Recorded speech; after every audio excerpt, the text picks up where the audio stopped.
so it's me, Nicolette Mashile, and today I want to talk about a Twitter debate that has been going crazy for the last 24 hours. But before I do that, remember that none of my videos constitute as financial advice. If you are looking for financial advice, please speak to somebody who is certified and registered with the FSCA.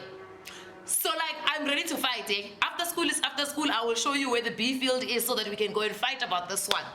Because people have been arguing for the last 24 hours whether or not a car is an asset. Now, I don't know. So let me give you guys some context. So this conversation started on Twitter. Casper Nyovest, our beloved Casper Nyovest, tweeted something along the lines of, "I'm sorry to tell you, but a car is a depreciating asset, so it's not a great idea." Story.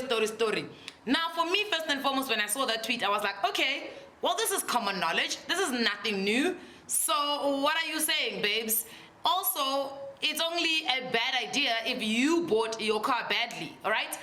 But I was very shocked to find out, because I had an absolutely amazing day yesterday when I wasn't sitting on Twitter, to find out later that I'm now tagged into these many tweets and people are arguing whether or not a car is an asset. And I was like, guys. And a lot of people, they keep arguing and like, no, an asset is supposed to give you some sort of income. An asset is supposed to give you some sort of profit. If you're not using your car as something to make money, then it's not an asset. And I was like, whoa, stop deloring. Palam togo yashisa, because, hey, English. You see, that language that came on a ship, it will beat us as people. It will confuse us as people. Because to be quite honest, according to the English dictionary, an asset is a thing. It's an item of value. It's an item of value. So in other words, a car is an asset. A property is an asset. A cell phone is an asset. The camera I'm using right now is an asset, right? But what people, or I think people are doing, and they are doing very incorrectly, is that they are using the word asset and investment interchangeably. And not all assets are investments, but all investments are assets. So what is an investment then? An investment is a future something that you put your money in with the hope and potential capability of giving you some sort of profit, or something that can actually build you some sort of profit and give you back the money that you either put in, or some additional money that you actually can accumulate from either the appreciation of it or from the income that that thing can give you. So then I don't understand why people are getting confused by this asset and investment conversation. Because if you look at the dictionary, the two words don't mean the same thing. They don't mean the same thing at all. But let me bring it down to you. Let me bring it home, because I think the car and asset thing really confuses people, because I think people attach a lot of emotion to it, because most of the time cars are bought with financing. The asset is the actual car, the vroom vroom car. The liability is the actual loan that you've got at the bank, because somebody has taken their money and advanced it to you so that you could purchase your asset, but essentially you still owe them. So every single month when you take out money and give it to someone else, that is what is called a liability, because you are owing someone else. So essentially the liability in that is that it's you owe someone, right? That's what makes the car then seem like a liability. But it doesn't mean that the car loses its status of being an asset. The car remains an asset. Why do I say this? Because other people don't buy cars using financing. For instance, some people buy cars cash. And if you bought a car cash, you can't say to a person your car is a liability. No, because everything else that they pay for after that is an expense. So if they're paying for petrol, that's an expense. That's not necessarily a liability, right? It's an expense so that they can able to use the car, because at the end of the day, if they just were to park that car, it would just be parked. Is there an opportunity cost for you to have used that money somewhere else? Possibly, right? Possibly you could have used that 500,000 rand that you might have put into your car somewhere else. But that's only if you parked your car and you're not using it for anything else, right? Because there are people that can sit here and argue and say, but I bought my car at 300,000 rand and I've been able to cash and I've been able to use my car, and it's generated me even more money than the 300,000 rand that I've put in, or even the petrol that I have to put in every single month. right? Because there are people whose lives are like that. And I can give you an example myself. My car has done absolutely more than what it should have done by now with the purchase price that I paid for it. So for people to then come back and say, yeah, but your car's a liability, your car's not an asset. My car moved from just being an asset. In actual fact, my car is an investment. And I can shout that out into the hills, because when I've done my maths, I've got a spreadsheet for my car, and I can show you that my car to this date has become an investment. Why? Because my car enables me to be able to go and make money. It enables me to reach opportunities, money-making opportunities that I would otherwise not be able to reach if I didn't have a car. Right? So surely that should start making sense to a lot of people, right? That a car in itself is an asset. Let me give you another example of what an asset is, because for me, people must not get confused by the word asset and investment, because you can't use them to describe the same thing. It's impossible, right? You can say an investment, an asset that has become an investment, or an asset that is an investment, but you can't say an investment, But you can't say that every asset is going to become an investment. Anyway, let's move on to the next example. In actual fact, before I move on to the next example, if you take money and you put it into something, it means you are buying an item of value. So just because it depreciates, it does not mean that it's losing its status of being an asset. And let's move away from the car and use a cell phone, for instance. All of us, two people, you and I, buy a cell phone. I'm an influencer, or a content creator as they call it, and I get brand campaigns, let's say from Standard Bank, from ABSA, FNB, ClearScore, Sanlam, Old Mutual, and all of those campaigns require me to use my cell phone to either take videos and post them on the internet, and they will pay me, right? Now I'm using my cell phone to be able to generate an income.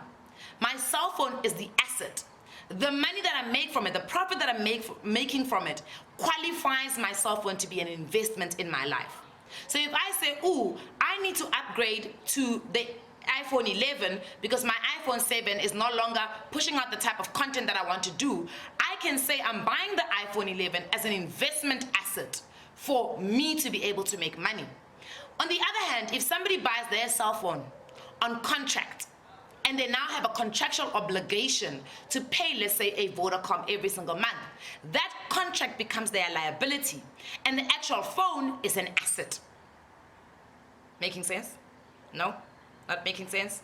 Okay. If it's not making sense at this point, it's never going to make sense. And as I said, I'm ready to fight on this one, Puma Silwe babes, because English here is what is also beating people. And the problem is that a lot of us have gone to school, we've done accounting at first level, we've done accounting second level, third year, we're accountants, we're chartered accountants, some of us are doing MBAs, we're doing management accounting, we're doing financial accounting, and we all want to kind of box this asset and thing, because for them, in accounting purposes, if an asset does not give you a profit, it therefore does not belong as an asset. No, guys, simple terms. The problem is that the moment you start telling people that their cars are not assets, this is why in their liabilities, it's almost like you are hitting them on the hand and you say, ooh, bad buy, you shouldn't have bought that thing. No, there are people whose cars actually enable them to do so many things. It might not be quantifiable in numbers for us to be able to say, okay, but maybe your car is actually an investment. Not just it being an asset, it's actually an investment for you. But it's so difficult to quantify those kind of things. And I mean, I always give a lifestyle reason for why a person would need a car. First and foremost, there are certain jobs that need cars. First and foremost, right? Using public transport just becomes a schlep for certain jobs. For instance, I have to change like 4 or 5 times in a day for me to be able to get around to all my jobs. Now I need to keep my clothes in my car, my shoes in my car, all sorts of things, makeup in my car. I am not going to be carrying this Kwama.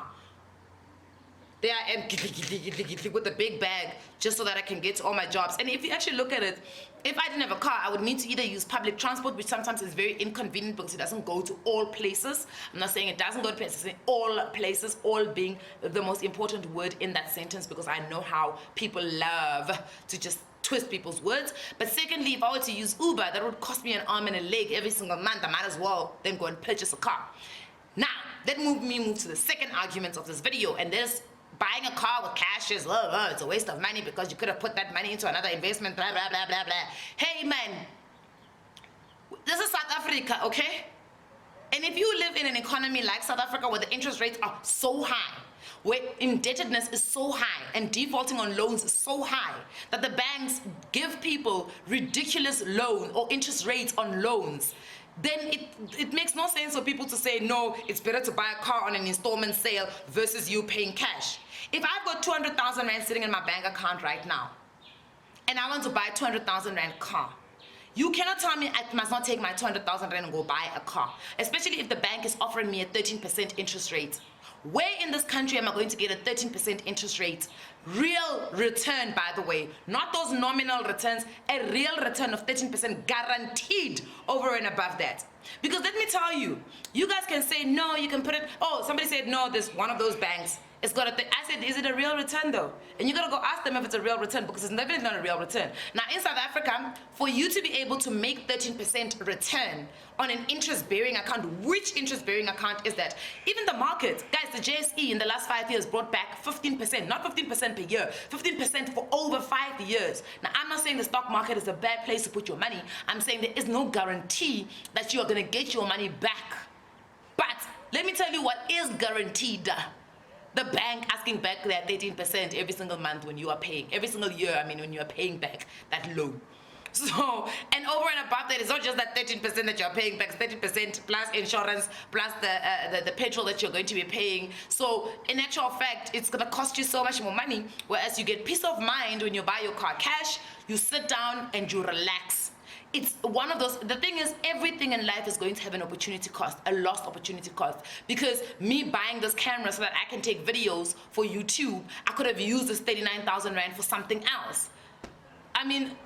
Me buying the lighting that I'm using, I could have used the money for the lighting for something else that might have given me a better return. But the reality is, I always ask this question, in a country like South Africa, where the interest rates are so high on car loans, 13, 14, people are even getting 15% interest rate on a car loan. And you guys are saying, no, rather take that car on credit instead of paying cash if you have the money. No, guys, let's stop misleading people, hey? Stop misleading people. Because for me, if there is no way where they can tell you that there's a guaranteed 15 or 13 or 14% that you're going to gain from an investment over the 5 years you're going to be paying over a car, then... And also, if you pay extra, you can even finish that 5 years quicker. No, what am I saying? Yes, when you pay extra, you finish it quicker, and then all of a sudden you've spent even more money now. Trying to No, comrades. Let's stop misleading people, hey? Let's stop misleading people. I think it's important that sometimes we do the numbers, because math doesn't lie.